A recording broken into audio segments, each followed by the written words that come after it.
안녕하십니까. 반갑습니다. 오늘도 두 번째 시간입니다. 오늘도 성경 말씀 누가복음 10장 25절부터 제가 읽도록 그렇게 하겠습니다. 어떤 율법사가 일어나 예수를 시험하여 가로되 선생님 내가 무엇을 하여야 영생을 얻으리이까? 예수께서 이르시되 율법에 무엇이라 기록되었으며 내가 어떻게 읽느냐? 대답하여 가로되 내 마음을 다하며 목숨을 다하며 힘을 다하며 뜻을 다하여 주 너의 하나님을 사랑하고 또한 내 이웃을 내 몸과 같이 사랑하라 하였나이다. 예수께서 이르시되 내 대답이 옳도다. 이를 행하라 그러면 살리라 하시니 이 사람이 자기를 옳게 보이려고 예수께 여짜오되 그러면 내 이웃이 누구니까? 예수께서 대답하여 가라사대 어떤 사람이 예루살렘에서 여리고로 내려가다가 강도를 만나매 강도들이 그 옷을 벗기고 때려 거반 죽은 것을 버리고 갔더라. 마침 한 제사장이 그 길로 내려가다가 그를 보고 피하여 지나가되 또 이와 같이 한 레위인도 그곳에 이르러 그를 보고 피하여 지나가되 어떤 사마리아인은 여행하는 중 거기 이르러 그를 보고 불쌍히 여겨 가까이 가서 기름과 포도주를 그 상체에 붓고 싸매고 자기 짐승에 태워 주막으로 데리고 가서 돌보아주고 이튿날에 데나리온 둘을 내어 주막 주인에게 주며 가로되 이 사람을 돌보아주라. 부비가 더 들면 내가 돌아올 때 갚으리라 하였으니 내 의견에는 이 세 사람 중에 누가 강도 만난 자의 이웃이 되겠느냐? 가로되 자비를 베푼 자니이다. 예수께서 이르시되 가서 너도 이와 같이 하라 하시니라. 37절까지 읽었습니다. 어제 제가 똑같은 형편이고 똑같은 사물이지만 어떤 마음을 가지느냐, 어떤 마음을 가지고 보느냐에 따라서 보여지고 만나지는 세계가 달라진다라고 얘기를 했습니다. 그래서 한강 얘기를 했죠. 똑같은 한강인데 우리가 눈으로 보지만 사실 마음과 연결돼서 보는 게 참 많습니다. 그러니까 한강이 슬픈 게 아니고 한강을 바라보고 있는 그분의 마음이 슬프니까 그 한강이 슬프게 보이는 거잖아요. 저는 제가 아무리 한강을 바라봐도 지금도 그렇습니다. 한강이 슬프나? 이렇게 봐도 아직도 제가 한강을 슬프게 본 적은 사실 없습니다. 그런 것처럼 똑같은 율법이지만은요, 똑같은 하나님의 말씀이지만 우리가 오늘도 이 자리에 앉아서 정말 귀하고 복된 하나님의 그 은혜를 힘입어서 말씀을 듣고 있지 않습니까? 그런데 똑같은 율법이고 똑같은 말씀을 듣는데 내가 어떤 마음을 가지느냐, 내가 어떤 마음을 가지고 보느냐, 어떤 마음을 가지고 듣느냐에 따라서 듣고 보여지고 만나진 세계가 완전히 달라지더라는 겁니다. 정말 특히 율법사, 그 율법사는 누구보다도 성실하고 또 정직하게 살았겠죠. 또 그 위치도 대단하고요. 또 율법의 선생으로서 율법을 가르치는 그런 위치에 있으니까 말입니다. 자, 그런데 중요한 것은 예수님은 그 율법사에게 율법에 무엇이라 기록되었으며 네가 어떻게 읽느냐 그 마음을 툭 두들겨 보는데 내 마음을 다하며 목숨을 다하며 힘을 다하여 주 너의 하나님을 사랑하고 또한 내 이웃을 내 몸과 같이 사랑하라 하였나이다. 너무 잘 알지요. 달달달달달 외우지요. 그런데 중요한 것은 그 율법사의 중심에 어떤 마음을 가지고 있느냐. 내가 무엇을 하여야 행위적인 마음, 자기 중심적인 마음을 가지고 있는 거예요. 그래서 그 마음을 다시 툭 두들겨 보면서 그래 그러면 이걸 행해라 그러면 살리라 하면 그 정도 되면은요. 근데 주님 마음과 목숨과 뜻을 다해 그게 잘 안 되는데요. 아니면은 내 이웃을 내 몸과 같이 사랑하라. 내가 이건 잘 안 됩니다. 그렇게 이야기할 수 있잖아요. 그럼 주님께서 잘 안 되지. 네가 원함은 있지만 잘 안 되지. 네가 원함은 있지만 그 원함이 능력이 안 되지. 마치 로마서 7장 말씀처럼 말입니다. 원함은 있지만 행할 능력이 없는 것처럼 말이죠. 주님 잘 안 됩니다. 내가 믿음으로 살려고 해도 잘 안 돼요. 제가 소망을 가져보려고 해도 잘 안 되고요. 제가 담대하려고 해도 잘 안 되고요. 제가 정말 하나님 말씀 앞에 또 믿음으로 발을 내딛고 나아가려고 잘 안 됩니다. 그렇게 우리가 이야기하면 되잖아요. 근데 사단이 정말 율법사뿐만 아니고 모든 사람의 마음을 도적질을 하는데 그 하나님의 은혜와 하나님의 사랑과 하나님의 그 예수 그리스도와 만나지지 못하도록 우리 마음을 훔쳐서 도적질을 해버리는데 그게 바로 오름의 세계라는 겁니다. 정말 율법사의 마음에 자기를 옳게 보이려고 하는 그 마음에 잡혀 있는 동안 계속 그는 행위적인 것으로 흘러갈 수밖에 없습니다. 저도 제가 정말 믿음 있다는 소리를 듣고 싶고요. 또 잘한다는 소리도 듣고 싶고 마음에 늘 그런 마음이 있더라고요. 제가 그 마음을 가지고 있는 동안 제 마음이 어떤 마음의 길이라 하죠. 그 마음의 길이 계속해서 행위적인 세계로 흘러갈 수밖에 없었습니다. 자, 그런 것처럼 이 율법사가 자기를 옳게 보이려고 하면서 또 한번 해보겠다고 했을 때 너무 안타까운 거예요. 정말 율법이 무엇을 말하느냐, 성경이 무엇을 말하느냐 하는 것처럼 율법을 통해 죄를 깨닫고 갈라디아서 3장 말씀처럼 율법은 우리를 그리스도에게로 인도하는 몽황선생인 것처럼 결국은 내가 죄인인 것을 하나님은 발견케 하셔서 구원자 되신 예수 그리스도와 만나지게 하기 위해서 율법을 주셨는데 이 율법사의 마음에 자기를 옳게 보이려는 그 마음의 딱 구조를 가지고 있다 보니까 자연적으로 그 마음은 행위적으로 자기 중심적으로 흘러갈 수밖에 없지 않습니까? 자기를 옳고 자기를 높임을 받고 세움을 받고 싶어 하니까 말이죠. 자, 그래서 이제 예수님은 그 율법사에게 근본의 모습, 정말 지금 율법사의 모습이 어떤 모습인지를 가르쳐 주고 싶은 겁니다. 마치 그 시편 39편의 다윗의 간증처럼, 기도처럼 말입니다. 다윗의 그 말씀처럼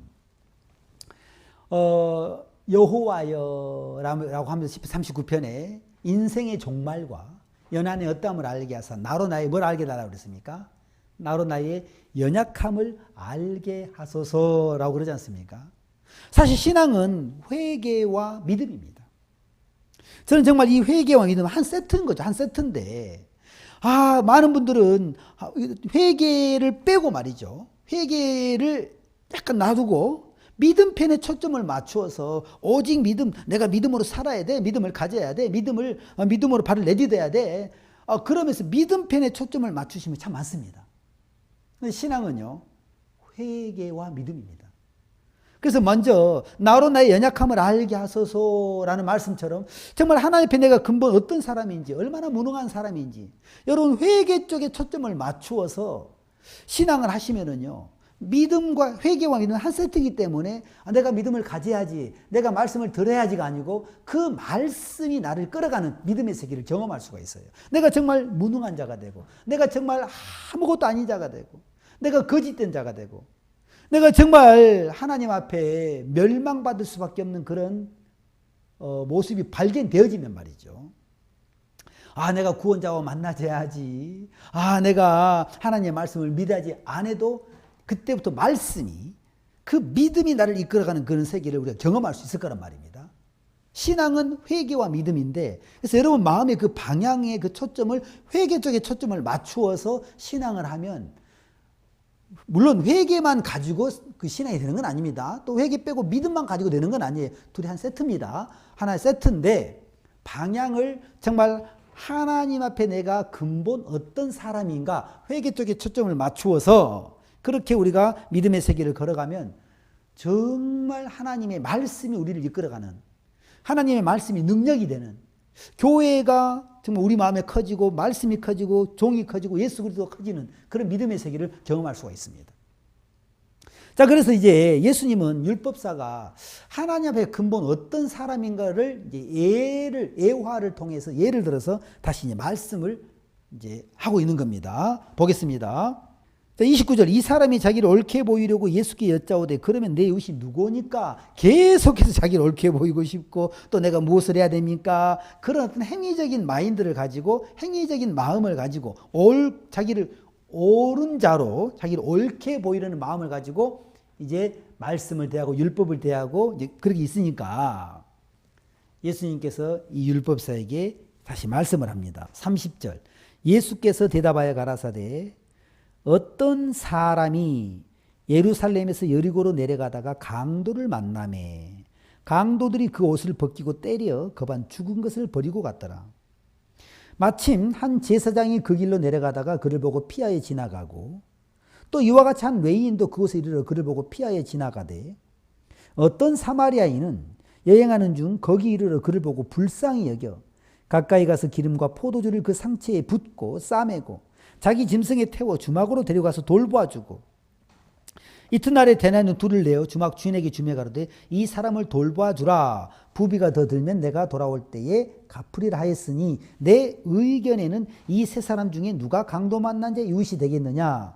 가로되 자비를 베푼 자니이다. 예수께서 이르시되 가서 너도 이와 같이 하라 하시니라. 자, 그런 기록이 되어 있죠. 중요한 것은 뭐냐면은 이제 이 율법사의 마음이 계속해서 자기를 옳게 보이려고 내가 무엇을 해야 하는 그런 행위 속에 있기 때문에 지금 이제 하나님은 율법사가 하나님 앞에 근본 어떤 사람인가를 이 성경을 통해서 지금 이제 보여주고 있는데 바로 이제 강도 만난 자의 비유를 해 주고 계신 겁니다.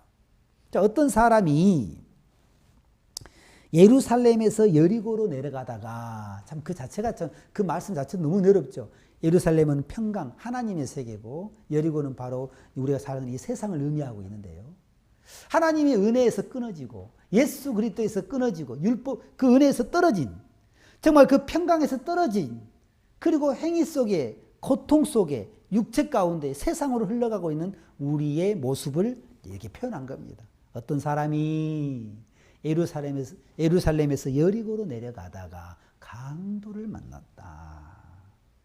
자, 강도 무섭죠?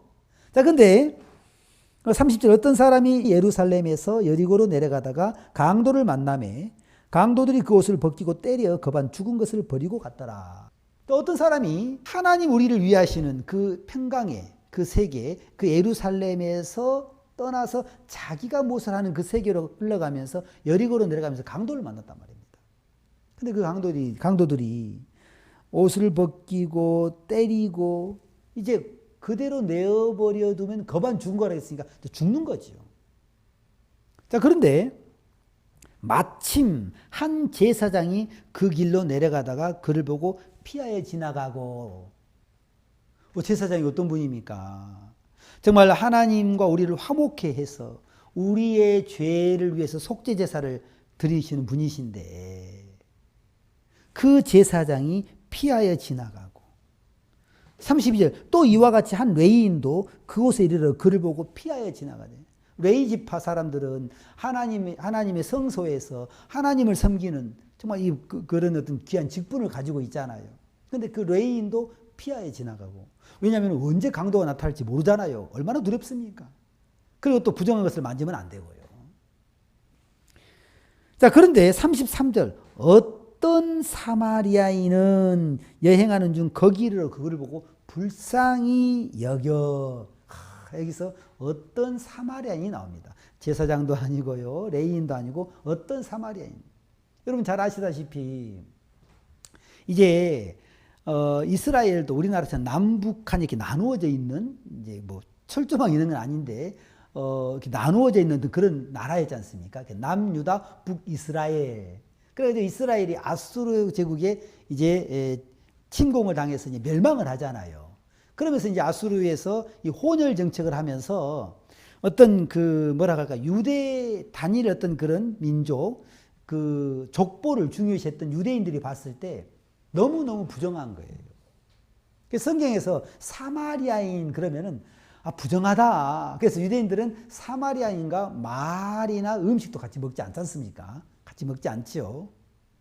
그러니까 막 사마리아인을 대할 때 정말 그들은 부정하게 그렇게 여기는 이제 그런 마음을 가지고 있는데 세상에 이 강도 만난 자에게 누가 찾아오냐면은 그들이 그렇게 부정하게 여기는 무시하는 어떤 사마리아인이 찾아오는 거예요. 그래서 놀라운 것은 그렇게 평상시 그들이 무시했고 그렇게 멸시했던 그 사마리아인이 33절 어떤 사마리아인은 여행하는 중 거기 이르러 그를 보고 불쌍히 여겨. 그 사마리아인이 그를 보고 불쌍히 여겨서 그 강도 만난 자를 말입니다. 불쌍히 여겨서 34절 가까이 가서 기름과 포도주를 그 상체에 붓고 싸매고 자기 짐승에 태워 주막으로 데려가 돌보아주고 그래서 기름과 포도주를 그 상체에 붓고 싸매서 그 강도 만난 자의 생명을 구원하고 또 주막으로 데리고 가서 주막 주인에게 맡기고 그 이야기가 나옵니다. 35절 이튿날에 데나리온 둘을 내어 주막 주인에게 주며 가로되 이 사람을 돌보아 주라. 부비가 더 들면 내가 돌아올 때 갚으리라 하였으니 내 의견에는 이 세 사람 중에 누가 강도 만난 자 유시 되겠느냐. 37절 가로되 자비를 베푼 자니이다. 예수께서 이르시되 가서 너도 이와 같이 하라 하시니라 했어요. 관점의 전환인데 율법사의 관점과 예수님의 관점이 다르지요. 율법사의 관점은 내가 무엇을 하여야 영생을 얻으리까? 내가 무엇을 해야 되죠? 내가 어떻게 해야 되죠? 누가? 내가 이제 그 관점으로 그 행위적인 관점, 자기를 옳게 보이려는 관점, 그 관점에서 지금 그 듣고 말하고 그렇게 지금 이제 보고 있습니다. 그런데 예수님의 관점으로 성경이 무엇을 말하느냐? 성경의 관점으로 이 율법사를 보면은 율법사는 시가 무슨 시입니까? 종자가 무슨 종자입니까? 행악의 종자란 말입니다.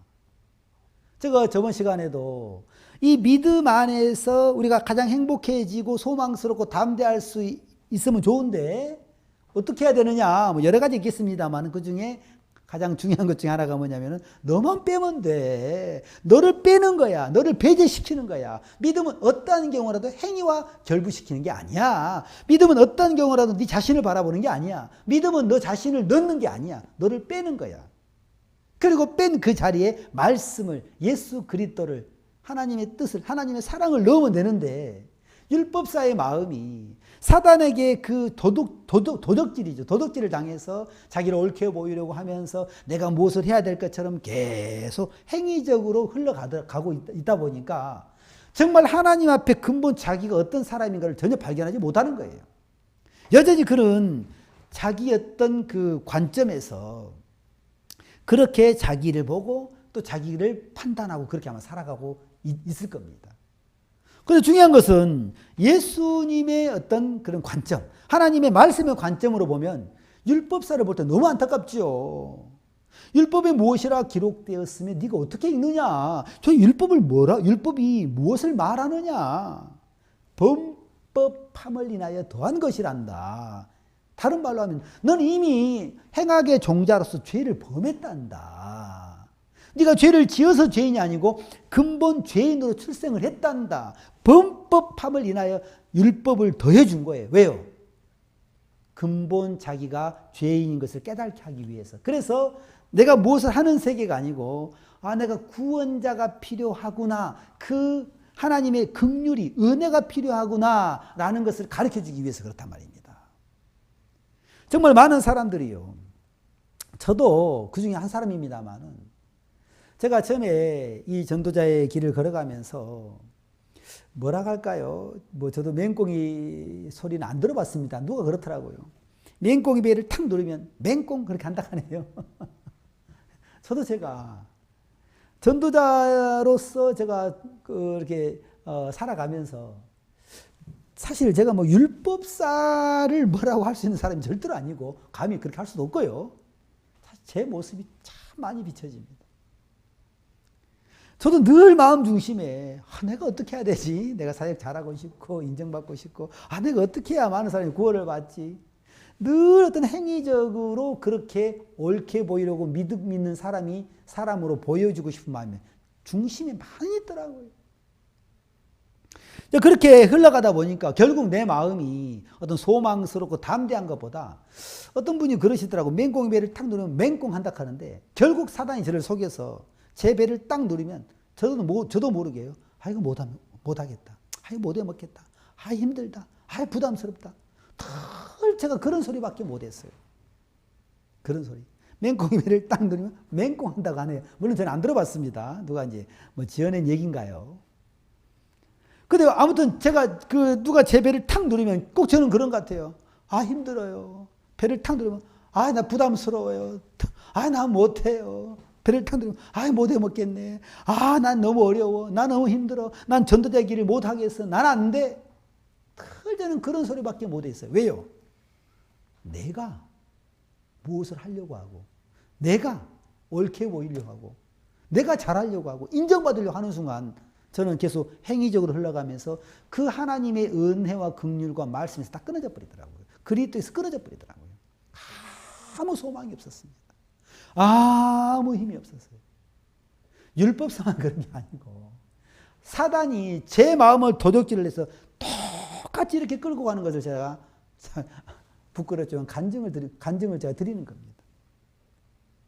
자, 이제 예수님의 관점으로 보면 네가 무엇을 안다고 그래? 네가 무엇을 해서 영생을 얻는다고 그래? 자, 내 얘기 잘 들어봐라. 어떤 사람이 예루살렘에서 여리고로 내려가다 강도를 만났단다. 근데 세상에 강도들이 옷을 벗기고 때려 거반 죽도록 내어버려뒀어. 이제 곧 죽어가.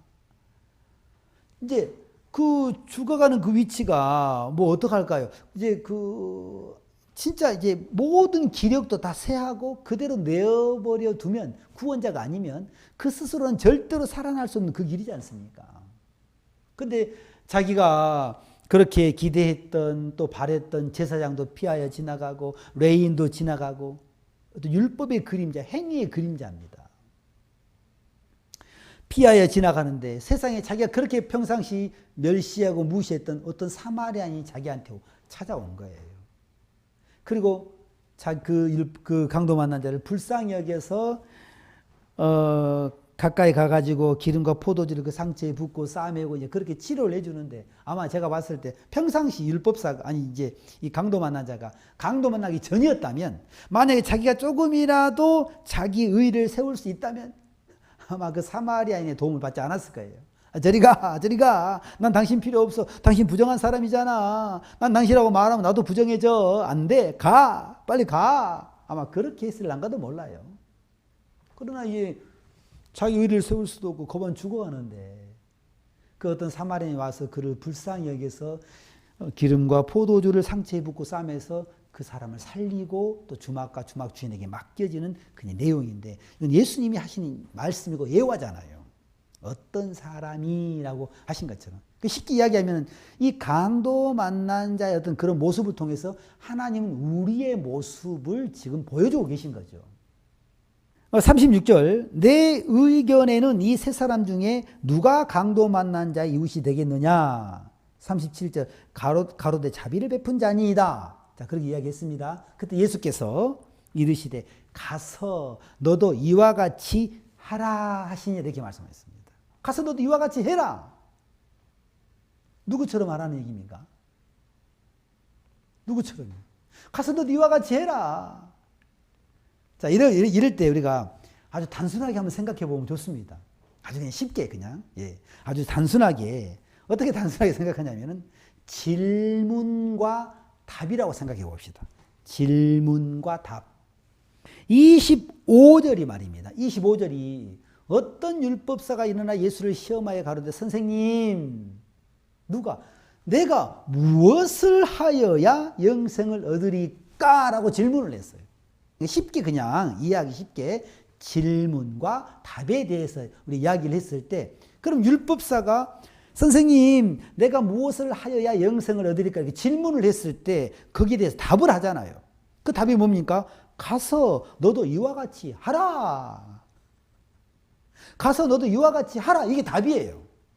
쉽게 이야기하면 내가 무엇을 하여야 영생을 얻으리까? 내가 어떻게 죄를 씻지요? 어떻게 죄를 사함받지요? 어떻게 천국 가지요?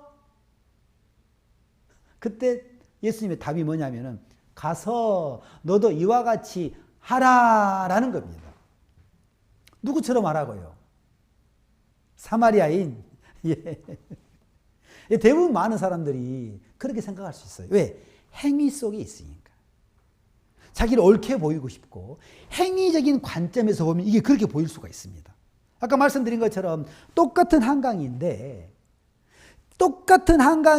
어떤 마음을 가지고 보느냐에 따라서 보여지고 만나지는 세계가 달라지는 것처럼 말입니다. 그러니까 그 박사님의 관점, 그 박사님의 마음은 내가 폐암에 걸렸기 때문에 슬픈 거죠. 인생이 슬픈 거예요.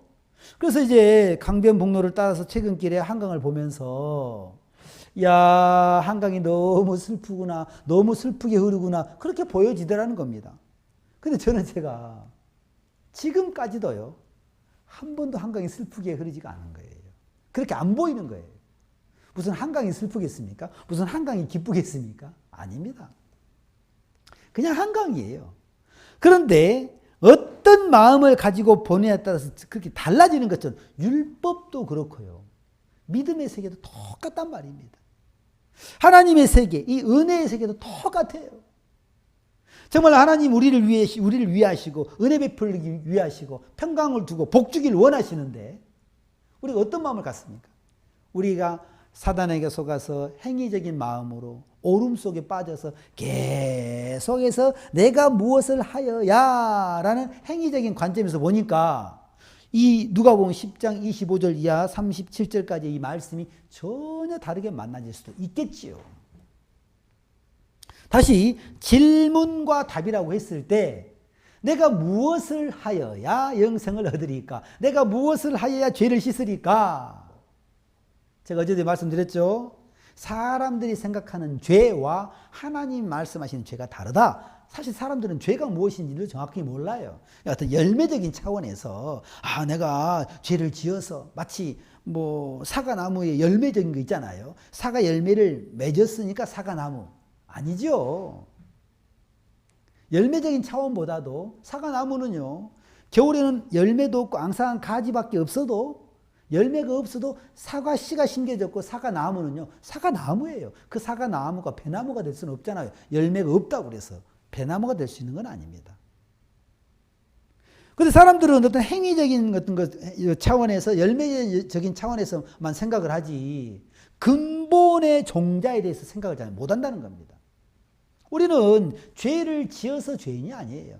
인간의 관점, 사람들이 생각하는 죄는 행위적인 그 세계고 나를 넣어서 내 어떤 행위적인 관점에서 내가 들어가는 관점에서 보기 때문에 내가 죄를 지어서 죄인입니다라고 생각합니다. 목사님, 죄 안 지은 사람 어디 있습니까? 다 죄 짓고 살잖아요. 그러니까 죄인이죠. 예, 그렇게 생각하시는 분들이 많습니다.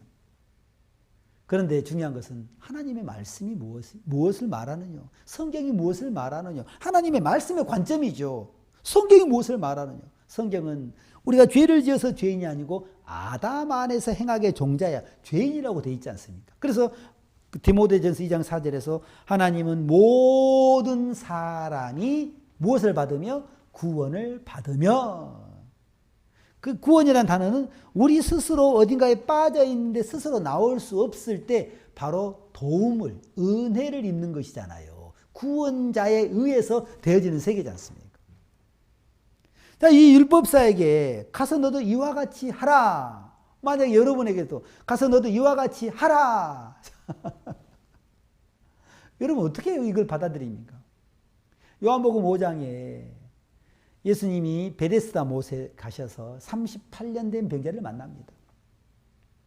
그 많은 병자들이 천사가 내려왔을 때 물의 동함을 기다리고 물이 동할 때 가장 먼저 들어가는 자는 어떤 병에 걸렸든지 낫게 되밀으라고 기록되어 있어요. 자, 거기에 38년 된 병자가 누워 있었습니다. 그런데 이제 예수님이 거기에 이제 베데스다 못에 오셨는데 많은 사람들은 다 베데스다 못을 바라보고 있지 예수님을 바라보지 않아요. 행위 속에 있지요. 자기를 옳게 보이려고 자기가 무엇을 하려는 그 속에 있잖아요. 근데 그 중에 딱 한 사람 38년 된 병자는 더 이상 자기 행위를 자기 자신에게 조건을 둘 수가 없었습니다. 왜냐하면은 그 천사가 혹 내려와서 물이 움직인다 할지라도 제일 먼저 들어가야 되는데 38년 된 병자, 무슨 병인지는 모르겠습니다만 38년 동안 병자로서 가장 먼저 들어가기 쉽지 않죠. 아무도 그 38년 된 병자 옆에 오지도 않을 거예요. 아마 냄새도 나고요. 근데 요한복음 5장에 보면 예수께서 그 38년 된 병자에게 찾아가십니다. 그리고 말씀을 하십니다. 네가 낫고자 하느냐. 정말 그 따뜻함 얼마나 따뜻했을까요? 얼마나 38년 된 병자의 마음에 감사했을까요? 자기 옆에 오지도 않고 누구도 말도 걸어주지 않는 그런 모습인데 어떤 분이 오셔서 네가 낫고자 하느냐 하고 이렇게 인자하게 사랑으로 그렇게 이야기를 하실 때 그 38년 된 병자가 뭐라고 얘기합니까? 예, 낫고 싶습니다. 근데요, 마치 원함은 있지만 행할 능력이 없는 것처럼 나를 못에 넣어줄 사람도 없고요. 내가 가는 동안에 다 먼저 들어갑니다. 저는 안 됩니다. 그때 예수님께서 뭐라고 하십니까? 일어나 네 자리를 들고 걸어가라. 그렇게 말씀하셨습니다. 자, 일어나 네 자리를 들고 걸어가라. 자, 여러분이 만약에 38년 된 병자의 위치에 있을 때 예수님께서 일어나 네 자리를 들고 걸어가라 그렇게 말씀하시면 여러분 어떻게 대답하실랍니까? 어떤 마음이 올라올까요? 네. 지금 말씀을 듣고 있는 여러분들에게 예수님께서 일어나 네 자리를 들고 걸어가라 그렇게 말씀하시면 여러분 어떻게 대답하실랍니까? 어떤 마음과 만나질까요? 예수님이 그렇게 말씀하시면 일어나 그러면 어떤 마음이 일어나요? 아이고 예수님이 말씀하셨으니까 일어나야지. 자리를 들고 걸어가라고? 들고 걸어가야지.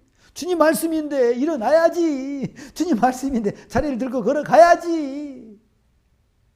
예, 그런 마음이 올라오죠? 예, 맞습니다. 그러니까 신앙이 어렵죠. 그러니까 신앙이 부담스럽죠. 주님의 말씀인데 말입니다. 주님의 그 능력인데 우리는 주님이 우리를 위하시는 세계인데 무슨 말씀을 듣든지요. 우리는 행위적으로 듣습니다. 일어나 네 자리를 들고 걸어가라. 그래 주의 말씀이 일어나야 되겠네. 그렇게 행위적으로 그렇게 그 말씀을 들으려고 하면 얼마나 부담스럽겠습니까? 얼마나 그게 신앙이 힘들겠습니까? 저도 제가 그런 적이 있습니다. 제가 특히 요한복음 8장에 간음증에 잡힌 여자가 예수님을 만나잖아요. 그러면서 여자야 너를 고소한 자가 있느냐 너를 정죄한 자가 있느냐 주의 없습니다. 그때 예수님께서 말씀하셨어요. 나도 너를 정죄하지 아니하노니 가서 다시는 죄를 범치 말라. 자, 그렇게 요한복음 8장 말씀하셨습니다. 전 제가 한번 그 요한복음 8장을 읽으면서 묵상을 하면서 많은 생각이 들었어요. 자, 어떤 마음을 가지고 듣느냐에 따라서 보느냐에 따라서 보여지고 만나지는 세계가 달라진다고 했던 것처럼 제가 그 간음증에 잡힌 여자의 마음을 한번 더듬어 봤습니다. 로마서 7장 말씀처럼 그런 율법을 알고 간음을 하다가 현장에 잡히면 돌에 맞아 죽는 법을 아는데 이러면 안 돼. 이러다 내가 돌에 맞아 죽어. 이러면 안 돼. 얼마나 두려웠겠어요. 얼마나 원함으로 많이 그걸 거기서 벗어나려고 해봤겠습니까? 그러나 결국 그는 현장에서 잡혀서 율법 앞에 돌에 맞아 죽을 수밖에 없었습니다. 이러면 안 돼. 내가 이런 음란한 마음에 끌려가면 안 돼. 이러다 내가 돌에 맞아 죽어. 난 안 돼. 이러면 안 돼. 또 각오하고 또 결심하고 또 원함을 가지고 또 발을 내딛고 안 되면 더 큰 원함을 가지고 계속 그렇게 그 율법 앞에 그 여자가 그렇게 그 길을 걸어갔는데 결국은 말이죠. 현장에 잡혀버립니다. 그래서 이제 예수님 앞에 딱 이제 그 끌려가는데 서기관과 바리새인들이 손에 돌을 들고 선생이여 모세 율법에는 이러한 여자를 돌로 치라 명하였거니와 선생은 어떻게 말하겠나이까? 칠까요? 말까요? 모세 율법에는 그 여자는 돌에 맞아 죽어야 되는데 이제 새 언약 대신 예수님으로 말미암아 너희 중에 죄 없는 자가 먼저 돌로 쳐라. 그리고 아무튼 그 여자는 거기에서 그 이제 사망에서 생명을 얻잖아요. 나중에 예수님이 말씀하십니다. 여자야 너를 고소한 자가 있느냐? 정죄한 자가 있느냐? 죄 없나이다. 그리고 예수님이 말씀하셔요. 나도 너를 정죄하지 아니하노니. 그 다음에 가서 다시는 죄를 범치 말라라고 말씀했습니다. 여러분 한번 그 여자의 마음에 들어가서 생각을 해보자는 겁니다. 여자는 어떻게 그 얘기를 들을까요? 예수님 가서 다시는 죄를 범치 말라고요? 그 팔을 걷어붙여서 다시 한번 해볼게요. 내가 한번 죄를 한번 이겨볼게요. 그랬을까요? 아니요. 적어도 그 여자는 그렇지 않았을 겁니다. 왜냐하면 해봤거든요. 원함으로 자기 의지로 각오로 그 죄에서 그 음란에서 벗어나려고 해봤거든요. 정말 그리고 결국 그는 실패해서 사망 가운데 정말 그 사망 가운데 멸망을 당할 수밖에 없는 그 위치까지 갔었는데 그 여자가 가서 다시는 죄를 범치 말라라는 그 음성을 행위로 들었겠느냐? 그게 행위로 들려지겠느냐? 행위를 가지고 실패했는데 저는 어떤 마음이 들었냐면 참 나도 참 내 마음의 세계가 정말 그렇구나. 그런 마음이 어떤 마음이 들었냐면요. 이제 어떤 그 프레임이잖아요. 어떤 이제 어떤 모양, 틀이 있는데, 이제 예를 들어서, 제가 마음의 틀이 네모난 틀을 가지고 있다고 합시다. 마음의 틀을, 네모난 틀을 가지고 있는데, 동그라미라는 제가 그걸 보고 내가 들었어요. 자, 저는 마음의 틀이 네모인데 동그라미를 듣고 봤어요. 제가 이제 생각할 때. 자, 근데 너무 신기한 것은 동그라미를 듣고 봤는데 그 동그라미가 내 마음을 통과하는 순간 내 마음의 그 프레임, 그 틀이 네모나다 보니까 네모로 바뀌어버리는 거예요. 세모를 보고 들었는데 그게 내 마음에 들어오는 순간 네모가 돼버리는 거예요. 왜? 내 마음의 틀이 네모니까. 별 모양을 보고 듣고 봤는데 그 별 모양도 내 마음에 들어오는 순간 네모가 돼버린 거예요. 내 마음에 네모라는 틀을 가지고 있는 동안 무슨 얘기를 들어도 다 네모가 나오는 거예요. 제가 그 생각을 해봤어요. 근데 그 간음증 잡힌 여자는 그렇지가 않겠구나. 다른 사람은 몰라도 그 간음증이 잡힌 여자는 가서 다시는 죄를 범치 말라 그 이야기 앞에 내가 무엇을 하여야 내가 다시는 그렇지 않겠습니다. 그렇게 받아들이거나 그렇게 들려오지 않았겠더라고요. 그럼 어떻게 받아들이고 어떻게 들려오냐면은 주님 죄를 범치 말라고요. 그러면 주님이 나를 그렇게 이끄실 줄 믿습니다. 저는 실패했습니다. 저는 안 됩니다. 저도 해봤지만은 저는 안 됩니다. 그러나 주님이 그렇게 말씀하신다면 주님은 능력이 있으시고 구원자신데 주님이 하나님의 아들이시고 바로 하나님이신데 주님이 그렇게 말씀하신다면 정말 저도 죄를 이길 수 있네요. 가서 다시는 죄를 범치 말라. 그 말씀이 능력이 되어져서 저를 계속해서 그렇게 의의 세계로 이끌어 가시겠네요. 가겠네요. 그런 것처럼 이제 더 이상 그 여자의 마음, 다른 사람은 몰라도 그 요한복음 8장 그 여자의 마음에는 그게 행위가 아니에요. 하나님의 능력이요, 하나님을 향한 믿음의 세계죠. 하나님이 하시겠구나. 하나님이 도우시겠구나. 하나님이 역사하시겠구나. 하나님 은혜를 입혀 주시겠구나. 그건 하나님이에요. 내가 무엇을 하는 세계가 아니겠죠. 요한복음 5장도 마찬가지입니다. 일어나 네 자리를 들고 걸어가라. 적어도요. 그 38년 된 병자는 그게 행위로 들려오지 않습니다. 왜? 넣어줄 사람도 없고 자기가 들어갈 수도 없기 때문에 행위가 끝이 났거든요. 그래서 요한복음 5장에서 일어나 네 자리를 들고 걸어가라 그 말씀은 예수님이시니까 굳이 그렇게 설명할 필요는 없어요. 내가 다 능력을 줬다. 내가 이미 길을 열어놨다. 가면 돼. 그렇게 할 필요가 없어요. 말씀 자체에 권위가 있고 말씀 자체가 능력이니까 일어나 그러면 이미 이루어진 세계라는 거죠. 요한복음 5장에 38년의 병자에게 일어나 그렇게 말씀하셨다면 이미 일어날 수 있도록 다 주의 능력이 다 해오셨다는 겁니다. 네 자리를 들고 걸어가라. 그럼 자리를 들고 걸어갈 수 있도록 주님이 일하셨고 위하시고 그렇게 능력으로 역사하신다는 겁니다. 그러면 38년 된 병자의 마음에 내가 자리를 들고 걸어가야지 내가 일어나야지 그럼 얼마나 부담스럽고 어려워지겠습니까? 많은 38년 된 병자는 그렇게 듣지 않습니다. 주님이 일어나라고 하셨다면 주님이 일어날 수 있도록 모든 것을 다 그렇게 능력으로 내게 역사하셨네요. 아멘.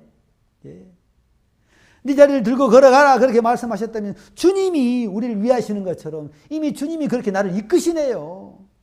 그 믿음이, 그 말씀이, 그 주의 마음이 일어나서 자리를 들고 걸어갈 수 있는 힘을 주더라는 것이죠. 내가 무엇을 하는 세계가 아니고요. 자, 어떤 마음을 가지고 있느냐에 따라서 보여지고 만나지는 세계가 달라지는 것처럼요. 저는 제가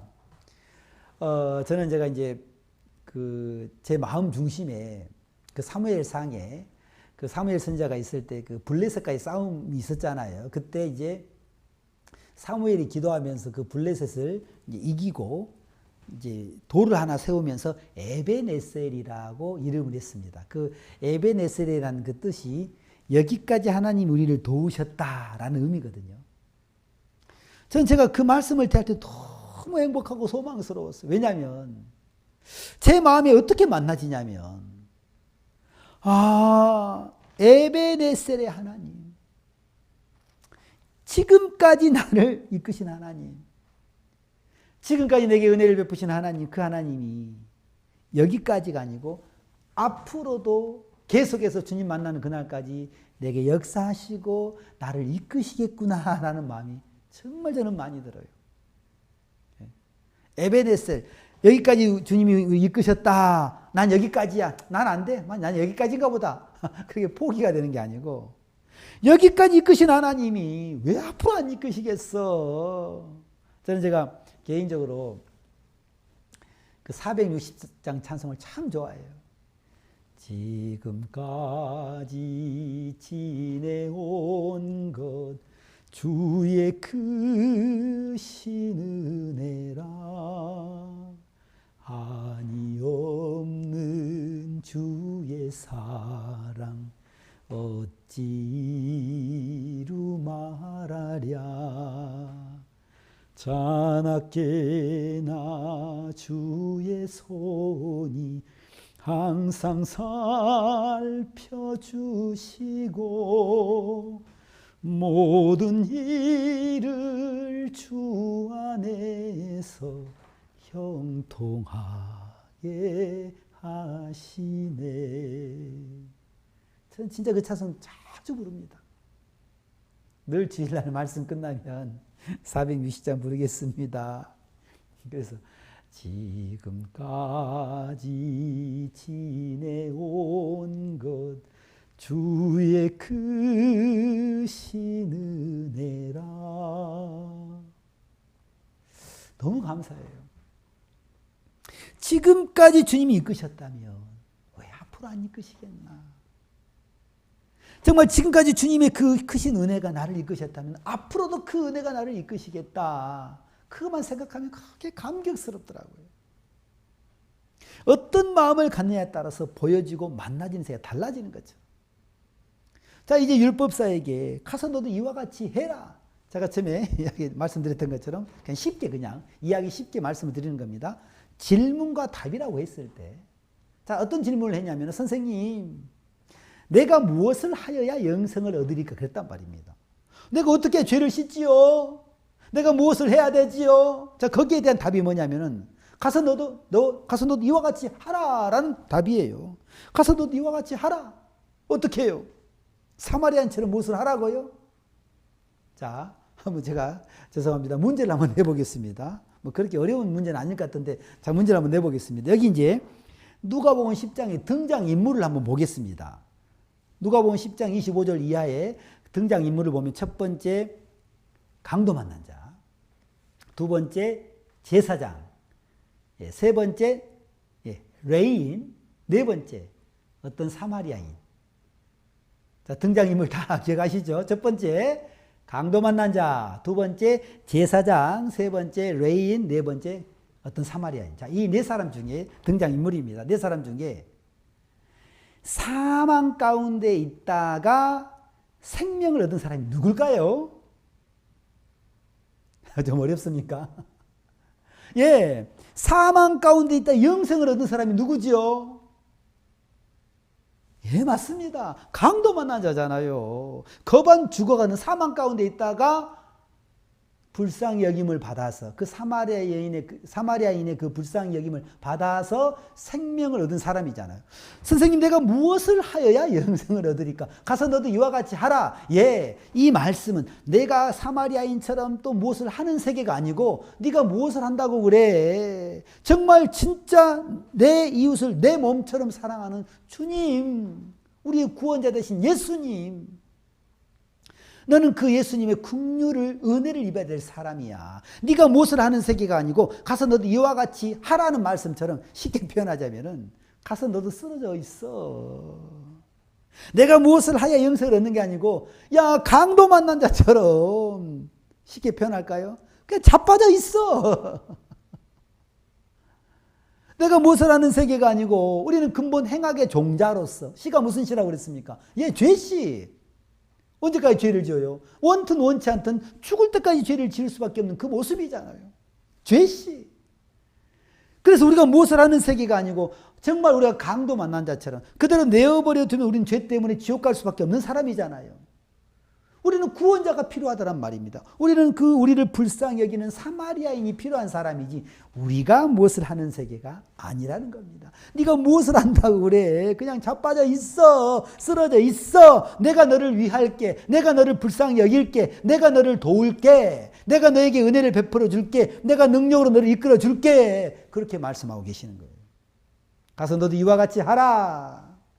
일어나 네 자리를 들고 걸어가라. 가서 다신 죄를 범치 말라. 내가 할게. 내가 너를 도울게. 내가 너를 이끌게. 그렇게 주님은 말씀하고 계시는 거죠. 제가 재미있는 이야기를 하나 해드리겠습니다. 저는 이제 군대에 가서 그 유격 훈련을 제가 받았습니다. 유격 훈련을 받았는데 막타오도 하고 많이 훈련을 받는데요. 마지막에 하강이라는 이제 그 훈련을 받는데 높은 산꼭대기에다가 이제 줄을 이렇게 큰 연못, 이제 호수죠. 큰 호수에다가 끝에 이렇게 줄을 이렇게 매달아놔요. 그리고 제일 마지막 그 끝은 막 타이어를 이렇게 묶어놨는데 거기에 이제 로라 같은 걸 딱 타고 딱 내려가면서 이제 그 마지막 그 하강 훈련을 받는 게 있습니다. 로라를 타고. 그런데 이제 그게 저도 한번 해봤는데 얼마나 요즘 좀 많이 바뀌었을 겁니다. 저희 때는 그 안전장치가 없었어요. 안전장치가 없으니까 그냥 이제 이 로라를 놔버리면 그냥 떨어 죽어요. 밑에는 전부 산이고요. 나무고요. 그래가지고 이제 숙달된 그 숙련된 조교가 딱 시범을 보이고 나서 이제 우리가 이제 타는데 그 교관이 하는 얘기가 뭐냐면은 절대로 너희 판단 믿지 마라. 그러면서 이제 전문 교관이 이제 밑에 쪽에서 그때 저희 훈련 받을 때 그랬습니다. 빨간 깃발과 노란 깃발을 듭니다. 그래가지고 이제 딱 이제 그때 이제 계급이라고 안 하고 일병, 이병 그게 아니죠. 그때 일병 때인데 올빼미라고 그래. 지금 모르겠어요. 그다음 올빼미. 그러니까 1번 올빼미. 이제 고참 순서에서 번호를 매겨가지고 1번, 2번, 3번 그러는데 1번 올빼미, 2번 올빼미, 하강 준비 끝 그러면은 하강 그러면은 쫙 타고 내려간단 말입니다. 내려갈 때에 저 밑에서 이제 그 전문 교관이 진짜 그분이 생명을 가지고 있어요. 거의 어떻게 가지고 있다 관이 아닌데 딱 이렇게 있다가 그 노란 깃발, 빨간 깃발을 착 해가지고 착 들어요. 이렇게 들으면 내 생각을 보태면 안 됩니다. 다리를 이렇게 내려가던 다리를 V자로 딱 끌어올려야 돼요. 다리를. 그래가지고 오로지 그 교관만 봐야 돼요. 그 교관이 딱 그 깃발을 내리면 내 생각 보태면 죽고요. 그냥 손을 놔야 돼요. 그러면 이제 엉덩이부터 물로 푹 들어가가지고 이제 그 하강 훈련을 이제 마치거든요. 그래서 더 재밌는 게 뭐냐면은 그렇게 하강 훈련을 마무리했지만 수영을 못 하신 분 있잖아요. 그러면 수영을 못 하시면 그 물에 들어가서 그 어떤 그 자연의 법칙처럼 사람이 물에 이렇게 푹 들어가면 한 번은 푹 올라옵니다. 이렇게 올라와요. 그래서 수영을 못 하면 올라와서 다시 가라앉아 죽어버리잖아요. 그래서 저희 때는 모터보트를 가지고 전문 구조대원들이 기다리고 있었어요. 옆에. 그래가지고 이제 그 하강 훈련을 마지막 쫙 하는데 그 딱 끝나면 이제 막걸리 한 사발을 주고 그랬어요. 그 당시는요. 그래가지고 이제 그 교관이 뭐라 하냐면은 저 밑에서는 상시 대기죠. 전문 구조대원들이 모터보트를 가지고 기다리고 있는데 물론 저 산꼭대기에서 내려오는 그 훈련 받는 분이 수영을 할 수 있는지 없는지를 모르잖아요. 그래서 약속을 합니다. 저희 때는 어떤 약속을 했냐면은 자, 네가 수영을 할 수 있으면 네 애인 이름을 부르든지 유격대 하고 내려오면 된다. 예, 알겠습니다. 자, 근데 네가 만약에 수영을 못하면 맥주병 하고 내려오라는 거예요. 그게 이제 신호예요. 그게 이제 약속이에요. 약속. 그러니까 이제 그 깃발을 통해서 그 전문 교관의 깃발을 보면서 다리를 들어 올려서 V자로 만들어 놓고 깃발을 내리면 자기 생각 보태면 안 되잖아요. 손을 딱 놓으면 정확하게 이제 그 한가운데에 엉덩이부터 푹 하고 들어가요. 자, 그때 이분이 만약에 유격대 하고 내려오면 그 모타보트 전문 구조대 요원이 출동을 안 해요. 그런데 반대로 맥주병 하고 내려오면 이 구조대원들이 딱 준비를 해가지고 어느 쪽에 낙하지점을 발견해가지고 바로 출동해가지고 쑥 올라올 때 어깨를 딱 잡아서 딱 구출하더라고요. 보니까요. 근데 어떤 재밌는 일이 있었냐면 늘 자기를 과신하는 김병자님이 계셨어요. 저는 그때 일병이었는데 저희들이 막 이제 하나 둘 셋 둘 하고 이제 막 피트 체질 하면서 이제 그 위에까지 올라가요. 왜냐하면 사람이 긴장하면 사고를 당하기 때문에 이제 바로 이제 위에서 이제 그 이제 고참부터 먼저 이제 훈련을 받는데 이제 그 김병장이 이제 순서가 된 겁니다. 늘 그 김병장님은 자기를 과신하고 의시되기를 좋아해요. 막 이 자식들아, 막 이놈 자식들 내가 누군 줄 알아, 막 그런 분 있잖아요. 드디어 이제 김병장님이 딱 그 로라를 다 잡았어요. 3번 올빼미 하강 준비 끝. 그러면 이제 사인 옵니다. 하강 그러면 쫙 내려가거든요.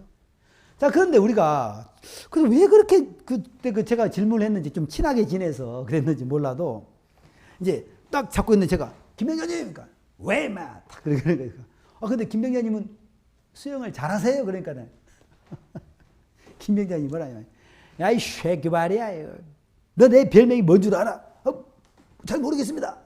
야, 임마, 내 별명이 말이야. 응? 그 별명이 물개라 하더라고, 물개. 뭐라고요? 물개. 야, 임마, 내 별명이 뭔 줄 알아? 잘 모르겠습니다. 내 별명이 말이야. 물개야, 임마. 이 자식 말이야. 누구를 뭘로 보고, 임마. 예, 죄송합니다. 충성. 여러분, 물개는 수영 잘합니까? 못합니까? 잘하죠. 자, 드디어 이제 우리 김병장님이 딱 탑니다. 3번 올빼미 하강 준비 끝. 하강 촥 타는데 저도 제가 이제 타보니까 처음에는 이제 밧줄이잖아요. 그래서 찰랑찰랑 이렇게 서서히 가는 것 같더라고요. 그런데 이제 어느 순간 가속도가 딱 붙으니까 샥 내려가는데 정말 두려워요. 왜? 안전장치가 아예 없어요. 그 당시는요. 안전장치가 없어가지고 이 손을 놓으면 죽어요. 잘못 놓으면. 그러니까 오로지 그 교관의 깃발만 보고 내려가야 되고 또 더구나 수영을 못하면 정확한 약속 가운데 그렇게 그 훈련을 해야 되는데 자, 드디어 이제 우리 김병자님이 이제 하강을 딱 하는데 김병자님 수영 잘하십니까? 쫙 말이야. 건들건들하게. 내 별명이 뭔 줄 알아? 임마 이 새끼 말이야. 잘 모르겠습니다. 내 별명이 임마 물개야 임마 이 새끼 말이야. 물개. 알겠습니다. 충성. 드디어 김병장님이 딱 타는데 아니나 다를까 물개니까요. You got that! You got that! 하고 쫙 내려가는 거예요. 우리 그런가 보다. 하나, 둘, 셋, 하나. 이제 피트를 하고 있는데, 체조를 하는데. 잠깐 얼마 시간이 지났을까 갑자기 막 그 온 산, 메아리 치는 그 온 산을 울리는 비명소리가 들려졌습니다. 맥주병! 하고 내려가는데 우리는 그 살벌한 분위기 속에 너무 웃겨가지고 이게 무슨 일이고 하고 다 그걸 쳐다봤어요. 알고 보니까 우리 김병장님은 수영을 못해요. 수영을 못하시는데 아까 율법사가 자기를 어떻게 보이려고요? 예, 자기를 옳게 보이는 그런 마음처럼 차마 후임들 앞에 나 맥주병이라는 소리를 못하겠었는가 봐요. 그래가지고 인만 자식 말이야 내 별명이 뭔지 알아? 잘 모르겠습니다. 물개야 임마. 그러니까 물개는 수영을 잘하니까 유격대 하고 내려가는데 실상은 수영을 못하잖아요. 자기 이러다 죽겠다 싶어가지고 맥주병 지금도 그 생각하면 웃음이 나옵니다. 정말 놀라운 것은요. 전문 구조대원이라서 깜짝 놀랐어요. 분명히 유격대를 하고 내려왔는데 중간에 맥주병을 하니까 너무 놀래죠. 사고가 나면 안 되니까요. 근데 정말 전문 구조대원이라서 그 낙하지점에 하는 출동해가지고 그 김병장 올라온 걸 맞춰가지고 구조했어요. 그리고 저도 이제 그 하강훈련 했죠. 저는 뭐라고 했을까요? 그건 뭐 여러분 상상에 맡기겠습니다만은. 그리고 이제 딱 그 훈련을 마쳤는데 옆에서 뭐가 퍽퍽퍽 소리하면서 막 저 터지는 소리가 나더라고요. 이게 무슨 소리인지 보니까 그때까지 우리 김병장 군대 말로 정말 많이 쥐어 터지고 있었습니다. 대가리 박아 임마 이 새끼 말이야. 파! 죄송합니다. 죄송하면 다야. 파! 알고 보니까 무슨 죄냐면은 목숨 가지고 장난친 죄라 하면서 네가 목숨 가지고 장난치나 파! 죄송합니다. 파! 아마 지금도 맞고 있는 거 몰라요. 제가 그 생각은 너무 웃겨요. 그냥 내가 수영을 못하면은 맥주병 하면 될 건데 자기를 옳게 보이는 그 마음 때문에 야 임마 이 자식들 말이야 내 별명이 뭔 줄 알아 임마 뭡니까 물기야 임마 중성 유격대 그래도 그나마 나중이라도 맥주병 외쳐서 살았지요. 끝까지 유격됐으면 죽었을 거예요. 아주 깊거든요. 저는 정말 신앙생활 속에 자주 그 생각을 합니다. 여러분 우리가 하나님 앞에 무엇이라고 외칠까요? 유격대라고 외칠까요? 아니면은 맥주병이라고 외칠까요? 예, 율법사는 자기를 옳게 보이는 마음 때문에 내가 무엇을 하여야 영생을 얻으리까? 쉽게 이야기하면 유격대 그런 거가 같겠지요. 자, 그런데 하나님은 하나님의 말씀의 관점으로 보면 우리는 맥주병과 같이 구조대가 필요해요. 구원자가 필요해요. 그 구원자는 항상 기다리고 있습니다. 그러나 유격대하는 순간 만나지지가 않아요. 근데 언제든지 내가 맥주병을 외칠 때 그 구조대가 와서 우리를 구해주더라고요. 신앙, 믿음 앞에 우리가 믿음의 삶을 살아가면서 내가 정말 영생을 얻는 이런 일들 앞에 자기를 옳게 보이려고 어떤 이야기를 할 것인가? 내가 무엇을 하여 영생을 얻으리까? 자, 이제 우리는 유격대라고 외쳐야 될까요? 맥주병이라고 외쳐야 될까요? 예, 아멘. 이제 우리는 맥주병하고 외쳐보자는 겁니다. 다른 말로 하면, 예, 저는 수영을 못합니다. 예, 제가 죄에서 스스로 죄를 해결할 수가 없습니다. 저는 구원자가 필요합니다. 맥주병하고 외쳐보자는 겁니다. 자, 우리 마지막으로 한번 같이 외쳐볼까요? 제가 한번 숫자를 하나, 둘, 셋 한번 외쳐보겠습니다. 나는 구원자가 필요합니다. 나는 은혜가 필요합니다. 맥주병을 외쳐볼까요? 시작! 맥주병! 죄송합니다. 무슨 말씀 시간에 맥주병이 나오냐고요? 다른 무엇보다도 군대 유교훈련 받은 이야기를 했습니다. 나는 구원자가 필요합니다. 내가 무엇을 하는 세계가 아니고 나는 예수님이 필요합니다. 나는 은혜가 필요합니다. 라는 의미라고 제가 볼 수 있겠습니다. 여러분 우리가 무엇을 하는 세계가 아니고 정말 하나님의 말씀 앞에 예수 그리스도와 만나지고 나를 뺀 그 자리에 예수님을 넣어서 정말 여러분 삶 속에 가장 아름답고 능력이 있는 그런 믿음의 삶을 살게 되기를 바랍니다. 네, 감사합니다.